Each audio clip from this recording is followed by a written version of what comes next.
man I had to kill to become who I am.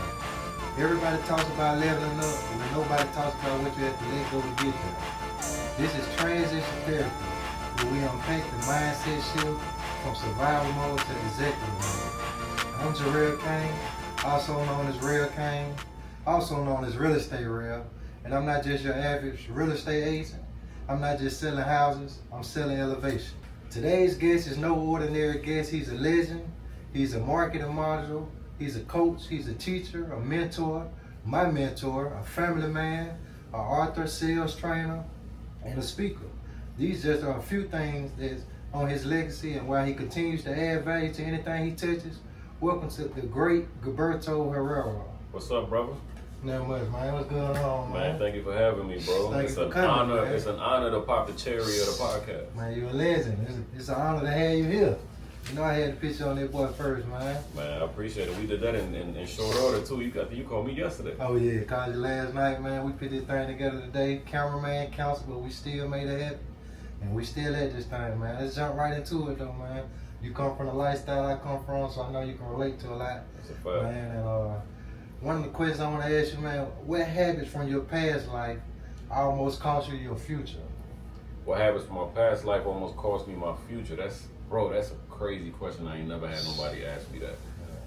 But if I had to think about it, the habits from my past life that almost caused me my future is just being emotional. Emotional. You know, where we come from, being in the streets, a lot of the times, you know, even when we was in the street, everybody around us do everything in the most crashing out, Oh yeah. you know, thinking that the business world operates the same as, you know, the streets and where we come from. Oh yeah. You're So right. there's been a lot of times where I let my emotions, my ego, get in the way of me actually having something that I wanted. You know, whether that would be when I transitioned from that to corporate, and even in business in the beginning. You know what I mean? Yeah, starting off in business, yeah. I can relate to that a lot, man. What traits from that version of you still help you today? Man, you got to watch everything around you. And even to this day, I don't trust many people. You see, it ain't many people that can get access to me. Yeah. It ain't many people that know all my moves. I Yeah. don't post what I be doing. If I do post, I'm gone. Yeah. You know what I'm saying? Like when I drive, so, you know, I ain't gonna lie to you. I still run red lights. I don't Yeah. let people get to the side of me. I only let you know. And if we moving, it's a Yeah. car behind me. I'm in the front, and you can't get to the side. Man, I understand that. Though, but they still running red lights, man. You got to, man. Yeah. You know, there's certain places you go to. You know, it's at night. Especially in Birmingham. Yeah, you know. Man. And I'm not telling nobody to go do that. I'm just telling you that's just a habit that I have. So, quick disclaimer: this is for entertainment purposes only. Don't go out there and say Gilberto or Jarrell told you to do anything. Man, you heard him. You heard it here first. Y'all heard it here first. We ain't tell you to do nothing. We're trying to guide you and lead you the right way. But when did you realize the environment you were in didn't match who you wanted to become? So I'll give you a story, right? This person's still my mentor to this day. I met a man. He became a mentor of mine.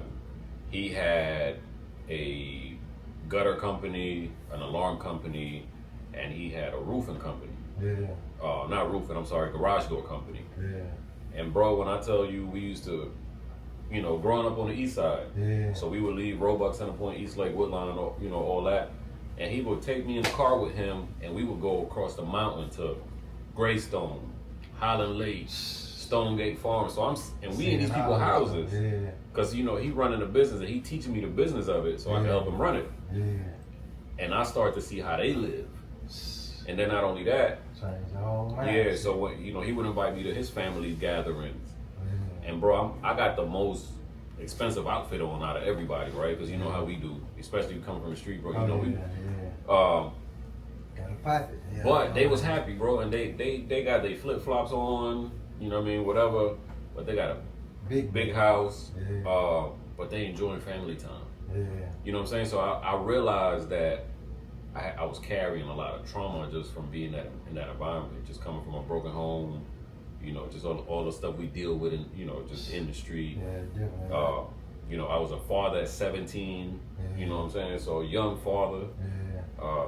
But when I got around them, I just, so, you know, I would go to their crib and then come back and I'm like, this ain't it. Different feeling, Yeah, this definitely ain't it. shift your mind seeing those big houses, big things like Yeah, real absolutely. estate. That's one reason I like real estate. I get to go into the environment, see these big houses in Hoover, Blackstone Ridge, all the Yeah. gated communities. But not only that, bro, Yeah, shift you, man. you go to that, See it. yeah, not only that, you go to that side of town, the Walmart clean, and no trash on the ground. You know what I'm saying? Like if you the businesses, Yeah, they operate at a certain standard. yeah. It's just you feel a different way. Yeah, You you know what I'm do. saying? And it's crazy because in certain communities like that, it's like you don't even see the police as much Yeah. until it's time for them to pull you over. Like you doing some crazy stuff, but in our neighborhood where we come from in the hood, you seeing them all the time. They always pull somebody over. We just be riding, getting pulled over, and man, it's crazy, man. So I understand that. Yeah, you see more, you'll probably do better. So one thing we can do probably help is probably start getting some people, getting the youth, probably taking them to these communities we talking about, and getting them to shift their mindset from saying what we saying. So that can be one thing we can do. That's a fact. Cause that did it for me. Like it changed my perspective. Just going over there and seeing different. Yeah. It was like I never seen that before. Yeah, And it was wow, like, wow. man. Like you only saw that in movies. Yeah. But until you actually go over there and you in somebody's backyard and it's a golf course. Yeah, man. And they live on like hole 9, you know what I'm saying? And they got a country club in their community. You gotta go through a gate to get to their crib. Man, yeah. You know what I'm saying? Like they got central vacuums. Everybody You know. got big houses that surround. Yeah, they ride, they gotta ride golf carts to get to their mailbox. Good life. You know what I mean? Good So life. when you start to see stuff like that, it definitely changes perspective. And I just wish all of us had that opportunity to be able to do stuff like that. You know what I mean? Definitely. Like think about the difference between us is we got exposed to something different. You're right. You're definitely right. What did corporate teach you about discipline that the streets didn't teach you? Honestly, corporate didn't teach me much about discipline. Discipline was something that I learned from my grandfather. Yeah. You know what I'm saying? Yeah, So being still, yeah. even like let's say I was gonna meet you to do a drop. Yeah. You know what I mean? I'm gonna beat you there. Yeah. And I'm gonna make sure that I'm gonna have the scene surrounded, and I'm gonna make sure that I know everything was what. So like, I just carried those same traits into corporate. You know, what corporate did teach me is that it wasn't for me. Yeah. You know what I'm saying? You're right, same here. I realized quickly that I didn't like taking orders from people. Yeah. You know what I mean? And then when I did go into corporate initially, they looking like, why you got 2 phones? Why you don't, why you got more? You don't wear the same stuff every day. Like, where you getting all this money from? Yeah. You know what I mean? So they was watching me. But I tell you what, the biggest lesson I did learn from corporate. Yeah. Now that I think about it, 2008. Remember when the world crashed? Yeah. Remember, so real estate markets, Lehman Brothers. So remember back then, just like the pandemic, they was laying a bunch of people off. Yeah. I was working at a bank, and we got pulled. My team got pulled to the side, and they were like, "Yo, you gonna see a lot of people get let go, Yeah. but y'all ain't gonna be one of them. Why? Because y'all make the bank money. Yeah. Everybody that they about to let go, they can do without because it costs the bank money. Yeah. So 100%. that's when it started clicking for me. Like I'll never be in a position Where you can. where I'm not contributing. Yeah. You see what I'm saying? I'm not adding value in the forms of bringing revenue to a company. Okay. Yeah. Well, when the last time you had a job? Like when was the last time you was working for somebody? Man, I can't even remember. I mean, I've done contracts for companies, but like, I don't know. I know you'll never go back that way. It probably No, been I mean, 15 years for me, probably 14, 15 years since I had a job. Yeah, I don't think there's nothing I want to go back to either. So yeah, and it's not. And don't get me wrong. We're not against that. Yeah. It works for some, but when you on this side, it takes a different level of discipline. Like you got to get up and kill what you eat every day. Yeah. You see what I'm saying? Right. And some people just don't have it in them, or don't want to be responsible for that. Yeah, it's crazy. You see what I'm saying? So some like, people just content, don't want to find the things in life, the luxury. Like we was talking the other day, you said something about the car. You want the luxury car. Like it's the same way about me. I want to find the things in life. Like I don't ever want to be content. When I get something, I want to keep going up. I want to keep growing. Yeah, so I can definitely relate to that. well, for me, it's the freedom. You know what I'm saying? Definitely Like freedom. it ain't even just Yeah, give your time back. not even it ain't even just about the material things. Yeah. I control my time. Yeah. You know what I'm saying? Like we could have shot this podcast at 12 o'clock today. Yeah, you're right. You see what I'm saying? Yeah. I can adjust my schedule when they need me to go to schools and talk to kids. I'm always available. I don't gotta put in my vacation 2 weeks ahead of time. You ain't gotta ask nobody. I ain't gotta call off sick. Yeah. You see what I'm saying? To do the stuff that I want to do. That's the type of things that if my family need me, I'm available. You know, like I get to go on trips when I want to. Man, you know, I love that. Yeah, you know, so like last year, the fourth quarter of the year, like I was in New York, Florida, you know, in a couple of different places, just all over the place, and I could still do my work from my laptop. Yeah, still working. Vacation. It's better than a vacation. You can't go wrong with And then, you know, the business, you know, once you understand the world is set up to, you know, to incentivize business owners and corporations and entrepreneurs. The tax code is set up for us. The U.S. is a corporation. So. Yeah, you're right, man.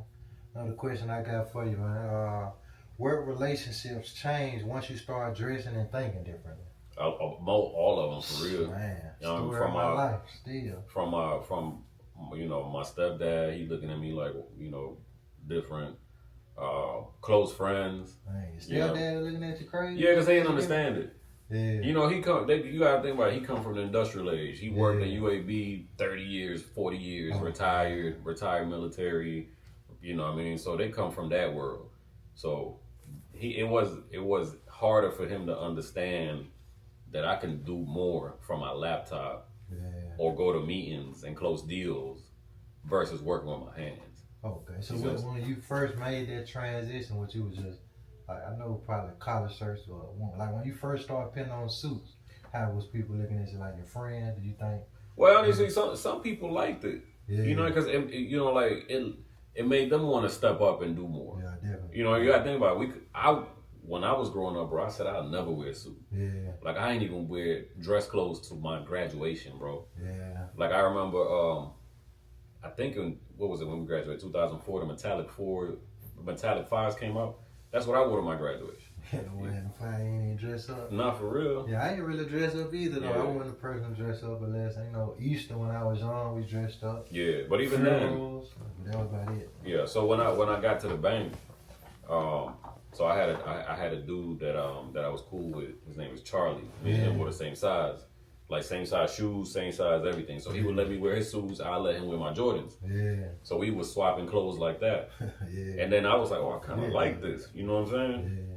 Oh, that's when you started pinning on the suits. Yeah, because he was an old hustler. So Charlie really, he was a big influence, a part of that too. Absolutely, he told me about credit. You know, he was a street dude, but he told me about credit.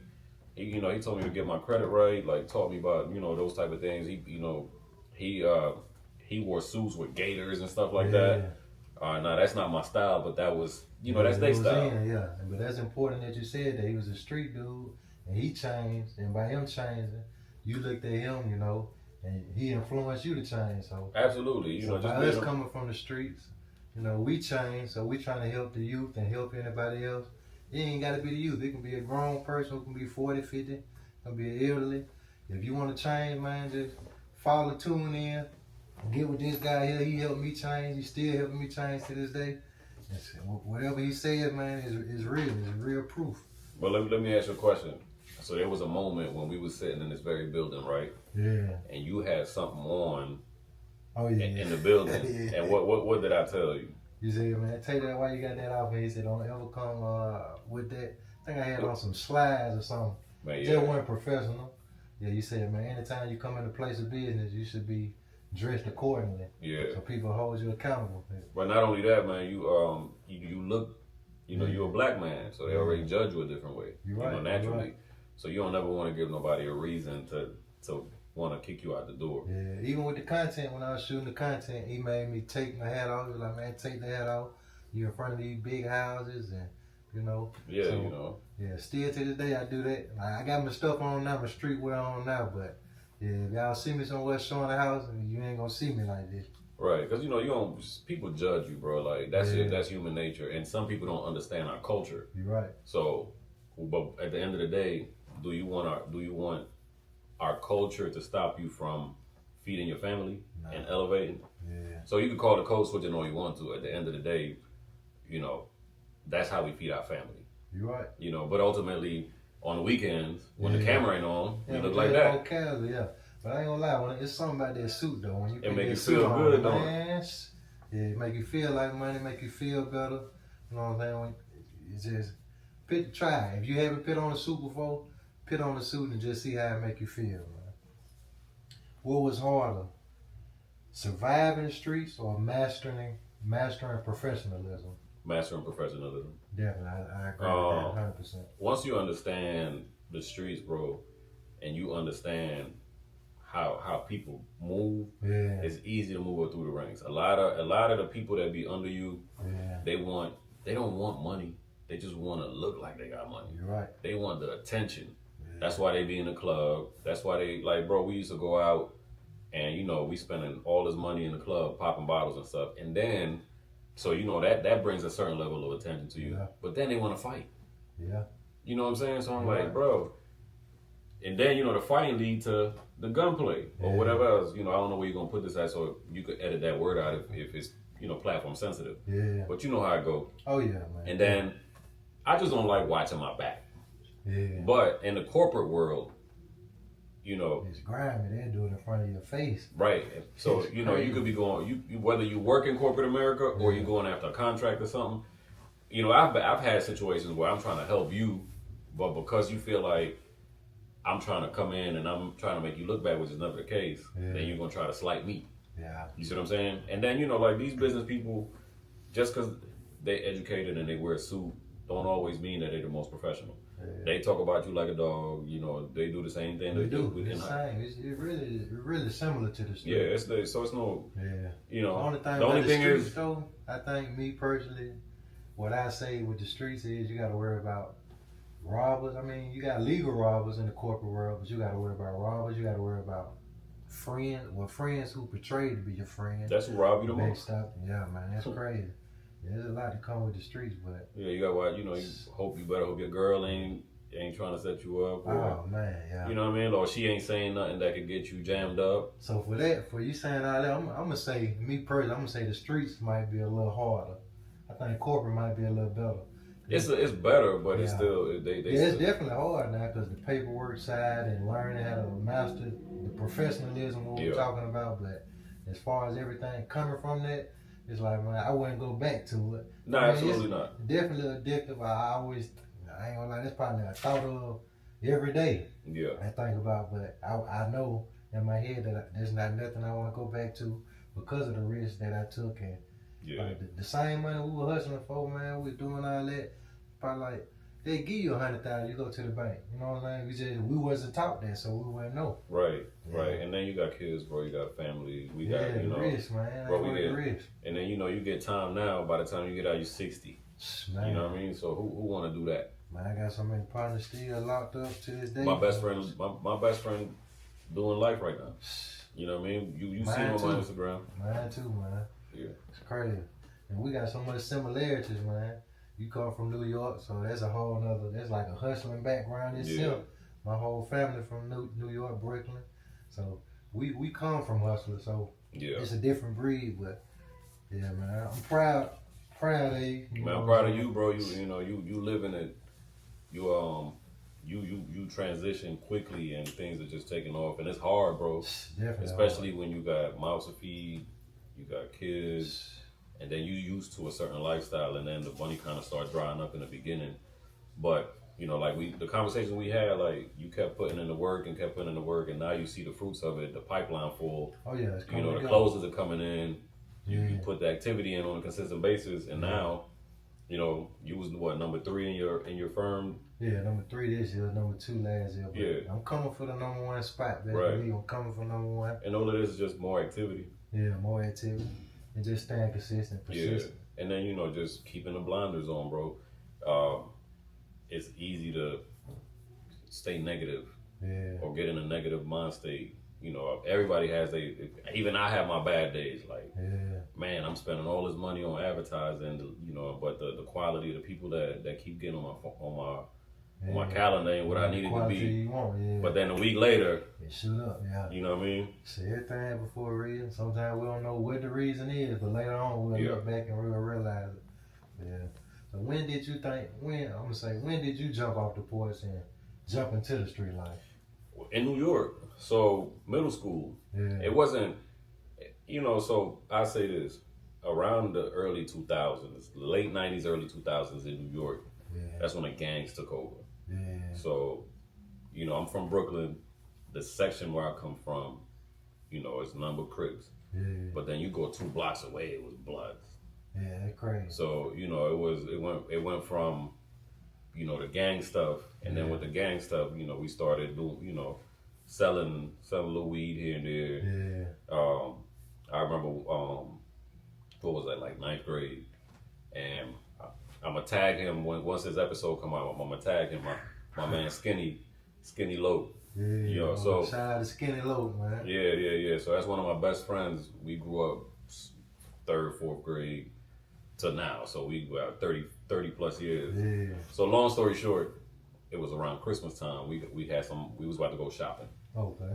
We had to walk through a neighborhood Yeah. to get to the train.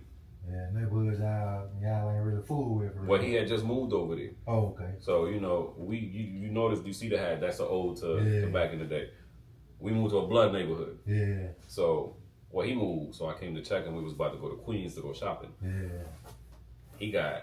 He probably got 2 ounces on him. And I got the money on me. So if we ever got caught, they wasn't gonna take both. Yeah. You see what I'm saying? Yeah. So we gonna go our separate ways. You gonna get one or the other. Yeah. Yeah, split up, run, get away. Yeah. You see what I'm saying? Yeah. But we walked through an alley to get to the train. Long story short, some dudes come back, they rob us. I made sure they only robbed me. Yeah. So they took the coat that I had. They took my wallet with like a couple $100, but they didn't check my socks or nothing. You know what I mean? So we kept the money, and we kept the weed. Okay. So that's when, long story short, that kind of like made us furious. So we went to go find, and they way older than us. So we calling our big homies, and it started a little war. And that's when my family started peeping the changes. Yeah. And then they moved me here. Okay. Man, that's crazy. My family moved here too to get out of trouble. They was all in the streets and everything. So all the places, Birmingham. Yeah, but then when I moved here, it wasn't getting in trouble, but it was still like, I need some money. Yeah, gotta get some money. What I mean? Yeah. So on top of all that, I couldn't work legally, bro, because I wasn't born in this country. Yeah. I was an immigrant. Me either. It's crazy. I was born in Panama. So we came here on a visa. I was undocumented for a long time. Okay. So when I was in high school, you was born at Panama. Panama, okay. Yeah. So when I was in high school here in Alabama, I couldn't get a driver's license. I couldn't work. I couldn't even apply for college because I had no Social Security number. I was already a father in the 12th grade. Yeah. So I had to figure something out. Yeah. So I was breeding pigs, put it like we was doing anything we can. Yeah, make the money. Yeah. I'm gonna tell you a story I never told on camera. Yeah.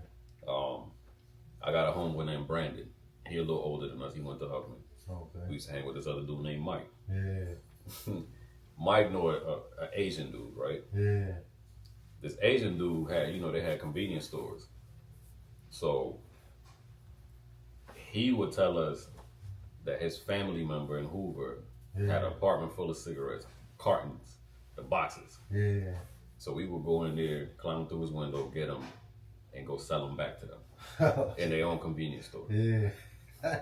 You know what I'm saying? So we was doing whatever we could. Yeah. But certain stuff like that back then, I ain't gonna lie, some was fun. It was. Yeah. You get a rush from a lot of stuff. But he could have blew our head off. Stuff. Exactly, man. You know what I mean? He could have called me through the window, and we wouldn't even be here today. Yeah, man. That's why I understand the youth now to this day, because I know I did a lot of stupid stuff coming up, man. But the biggest difference is we didn't have social media. If we would have had social media, we would have been just like them. You're right. I ain't never think of that. You saw it. Nah, for real, like, bro. Yeah, because it wasn't getting broadcast. So nah. You couldn't broadcast. You getting away with a lot more. Yeah, but we used to talk about it. Yeah. We let it be known. Yeah, you definitely. Yeah. Man, that's crazy. Do you feel like, let me see, man, I don't want to ask you that question. Nah, go ahead, bro. It's your show, man. I just, salute you for taking the leap of faith to do something like this. But I'll tell you this: keep doing it. Okay. You know what I mean? Commit to doing 100 episodes. Oh yeah, it's just the beginning, man. Yeah. Y'all stay tuned. And then we'll keep coming back together and telling more of the story. Oh yeah. So what's one of the worst things you experienced in the fast life? All these cars on my face. Yeah. When I got jumped, and my friends ran on me and left me.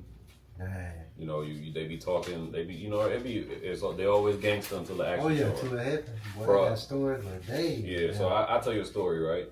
And we can talk about this stuff. It was a dude. He be on a mile. Yeah. Man, he used to do all this, right? Yeah. It was a shootout one day at Smith Park. Long time ago. Bro, he got in the car with us and he was like, nah, let me out the car, man. And crying. I'm like, man, what are you? But you would swear this dude was the most gangster. Man, I got stories for days about people like that, boy. Yeah, you know what I'm saying? Like that, just betrayal from your close friends. It's always like somebody close to you. Yeah, y'all heard it here first. That's why the streets ain't working. Yeah. A lot of folks y'all think really gangsters, they not real gangsters. The real gangsters taking care of your family, providing for your family, handling your business, man. Yeah, I got story for days on that. We'll talk about that another time. Yeah. Do you think the hustle is an addiction? Was it hard to stop for you? Nah, because it was always strategic. Yeah. I was only doing certain things because I'm already taking a risk anyway. So I ain't got no papers. So if I walk out the house, I'm already at risk. Yeah, you're right. I can't legally work. Yeah. You know what I mean? So, and I ain't gonna sit here and act like I was El Chapo. Yeah. But I had a child. Yeah. You know what I mean? So I had to figure it out. You know what I mean? And I come from New York, bro. At that time when I came here, I'm wearing Coogee, Iceberg. Yeah. You know what I mean? Like, I had this stuff. yeah, like, at the time the Jabos was out, so I had to have. I'm used to getting every pair of Jordans in New York every weekend. Yeah, the stamp. And if 2 or 3 pair, if 2 or 3 pair came out, I'm getting all of them. Yeah. So I'm used to that already mentally. I was conditioned to that, Yeah. and I was like, I gotta keep this up. Yeah. Because in my mind, I'm thinking like people gonna judge me different if I don't keep this up. Yeah. But mind you, at the time I came to Alabama, bro, y'all wearing Soldier Reeboks with the fat shoelaces with Dickies. Yeah, Soldier Reed was big, man. You see what I'm saying? And I'm wearing I'm wearing Prada World Cups. Yeah. You know what I mean? Maury sneakers. They $1,000 sneakers. Yeah. At Huffman. Yeah. So like I got best dressed out of my class because of that. Not because I was a flyer, it's because I wore the most expensive stuff. Yeah. You know what I mean? So, but that was the lifestyle. Coming from New York and then still keeping up with my friends in New York. I wanted to maintain that level of status. Like I said, it's just an emotional decision. I get that. Yeah, it was definitely an addiction for me. I feel like, man, I don't know what it was. Like, it was hard to say. I don't know if it was the fast life, just being able to maintain and buy anything when I wanted to buy it. But I do feel like it's an addiction for a lot of people. It is. Yeah. We was around the same people. I used to think it was the money, but it really wasn't the money. So you got to rush. You got to rush for the lifestyle. But I get that same rush now with real estate. So that's why I'm glad that I'm doing something, still selling a product, still able to grab something from nothing to make it to something. Like middleman, something like that. Do that with real estate cars, but yeah, it was definitely an addiction. So if it's an addiction for you, find you something that you can switch it over to and transition and make that transition. Yeah. See, I don't have an addictive personality, so That's good though, man. Like you can just pick something up. I never smoke. Yeah. You know what I mean? Like you ain't never smoke? Nah. Man, that's good. Yeah. Nah. So that's why it was easy for me to. Yeah. You know what I mean? Like I ain't had to pinch nothing off mine to keep for myself. Yeah. You know what I mean? Oh, that's good, man. That's a blessing, now, man. Yeah. I mean, I've smoked before just to try it, but it wasn't like I gotta keep doing it. I'm addicted to it. Yeah. And then I just seen like bro, I don't like to look like a zombie. Yeah. You know what I mean? And I was always, like I said, I was always a fly dude. Yeah. And then you gotta like when you out, you're already drinking, and then you're gonna add another layer on top of it. You gotta be on point when because we used to go to Banana Joe's. You remember them days? Oh yeah. You remember them days? How many times you used to see us fighting in it? Man. Me, Bran, Peanut. Yeah. You know what I'm saying? Yeah. Like every weekend. Man. Remember? I take you even further. La Casina. Oh yeah. How many, bro? So you had to be on point. Why would I be doing all that? That was before our time now, but yeah, I heard all the stories. Yeah, I definitely know. Yeah. Yeah, so you remember? Oh yeah. Then Martini, same thing. Yep. Yeah. So you never know. It's thousands of people around you. You gotta be copacetic. You're right. You gotta be on your P's and Q's at all times. Yeah. That's in the streets or the corporate world, man. So I definitely understand you on that. But that's impressive though, man. You ain't ever smoked or pop pills? Nah, I ain't never popped a pill a day in my life. That's a blessing. Not man. even an Advil. Yeah, that's good, man. Like for real. I don't like no pills either. Yeah. Man. And bro, without saying too much, you know what we saw. Yeah. You see what I'm saying? We looked at everything as geekers, like you can't. The fish. This ain't for you. So when I say fish, you know what I mean. Exactly. So yeah. I would I never want that for myself and nobody around me. But yeah, it's different. I think the music persuaded a lot of see that's another drug activity and that's one doing it. Yeah. So now that you mentioned that, when I growing up in New York, it was a lot of hustling music, even though it was. But then I came here and I started hearing 3 6 Mafia and they talking about snorting cocaine and popping pills and I'm like, yo, what is this? Yeah. So like I think crazy if you're in New York if you're doing some drugs. And people do them, but you're not gonna talk about it like in the music. Like these boys openly talking about like, I'm gonna start a line and I'm gonna drink the syrup and I'm gonna pop me a pill on top of it. And I'm like, bro, you sound like a zombie. Man, that's crazy. So that was the biggest difference. So I think that influenced people to actually do more drugs. Yeah. You see what I'm saying? You're right. Because before you was addicted to hustling. Yeah. Now you had the hustle music. And then Lil Wayne came through. And you see what I'm saying? Yeah, you're right. Now music played definitely a big influence in everybody's life.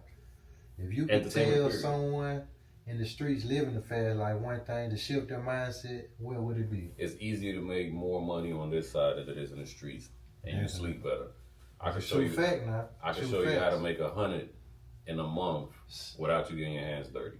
Man. Just using your mind. The same hustle you already got. You are already an entrepreneur. You just selling the wrong product. Selling the wrong product. If you keep that same hustle and bring it on this side, you'll lap a lot of the people on this side because they don't have a hustle like you. You're already an entrepreneur. You already got distribution. You already got marketing. You already got an operation going. You already got to do accounting because you got to make sure ain't nobody taking from you, and you got to make sure your re-up on point. You got to make sure that you continue to scale. Man, that's a business. A business. You just selling the wrong product. Keep the hustle. Just let us show you how to make it different. Yeah. At one point in time, tobacco was illegal, man. Y'all think y'all keep that in y'all head. At one point in time, tobacco was illegal, man. And so just keep that same stuff. Keep it going. Whatever you're doing, if you're a hustler, ex-hustler, find you a new product. We can help you with that. Find you a new product. And what other question I want to ask you? But we ain't got a little deep. I think I want to save some of these for the next time I see you, man. Yeah. So let me ask you a question. What was that defining moment for you? Take us through what you felt in that moment when you said, "This ain't for me no more." Man, I got a lot of pivotal moments, but what's that main one that stick out? Like where you either was like your back was against a wall in a certain way, somebody was getting jammed up. What was it? Getting shot at. What? Yeah, one of my best friends, like the OGs. We used to have the OGs, but man, one of them who we thought was somebody, he ended up telling on my partner, so he got him locked up. So that was one big pivotal moment there for me, because this dude we used to look up to and hold him so high, and just to see, him flip like that and pick my partner and get him messed up in the situation. That was a big moment for me, because, man, the stories we used to have on him, it just made me look at him in a whole nother light and look at everybody and the whole lifestyle in a whole nother light. But as far as cutting everything off and leaving everything alone, I think one of my biggest pivotal moments was making more money doing something else in real estate. Looking at people like you doing, reaching certain levels. Like, I know a lot of dope boys, I know a lot of folks who had money, but they ain't really have like nice houses. They had cars, don't get me wrong, but there's only so much you can buy. You can't go and get no I do know some dope boys with big houses too, so I can't just exclude that out. Absolutely. But it's better on this side, man. I got a $15,000 real estate check, shit, on one transaction, man, shit, and just knowing with credit, you know what I'm saying? With credit, you can get 100,000, 200,000 like this. You get a front from somebody in the streets. You got to worry about them looking for you, trying to do something to you, or Yeah. you know what I'm saying? So that was one of the most pivotal moments for me, change eye opener. I say was my homeboy situation, but it also touching more money doing something else, you know, the legal way, and it feel better. You Yeah. got to look over your shoulder. You know what I'm saying? You can still live that same lifestyle, doing something positive, you know. So it's just a new product, and I still get that same rush like when I was doing this. So yeah, I think that was one of my eye openers for me. That's what's up. That's what's up. Yeah. But yeah, man, we're gonna keep y'all tuned in, man. We're gonna hold all the rest of the questions. Y'all definitely gonna see him back, man. Appreciate you again, G, man, for coming. Glad to have you, man. My mentor, my teacher, you know, businessman, margin leader, all that, man. It's a lot of titles you hold. And I just want to thank you for coming on here, man. Man, my favorite title is your brother. You know what I mean? So yeah, man. I appreciate you for having me, and man, I'm just proud to see the things you're doing, man, and you know, I can't wait to see what the next 5 years bring for you, bro. Oh man, just Yo. at the beginning, man. Appreciate it again, man. So appreciate you. All love, man. This transition therapy, man. Y'all stay tuned in for the next episode.